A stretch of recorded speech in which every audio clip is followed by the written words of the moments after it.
சத்தியமா சொல்றேன், திமுகவை இதை விட கேவலமா யாராலையும் கேவலப்படுத்த முடியாதுடா. மாண்புமிகு முதலமைச்சர் அவர்களே, இப்ப நடக்கிறது ரியல் ஆச்சியா ரீல்ஸ் ஆச்சியான்னு கூட மக்களுக்கு தெரியல. இன்னும் எத்தனை நாள் பத்திரிகை பார்த்து பயந்து ஓட போறீங்க சிஎம் சார்? மக்கள்லாம் பார்த்து நிக்கிறாங்க சிஎம் சார். இப்பயாச்சும் கொஞ்சம் வாயத்தை வந்து பேசுங்க. சரி பேசுவோம்.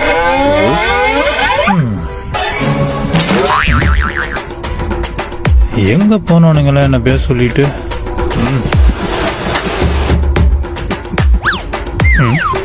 என்னோட மேஜிக் காட்டுறீங்க?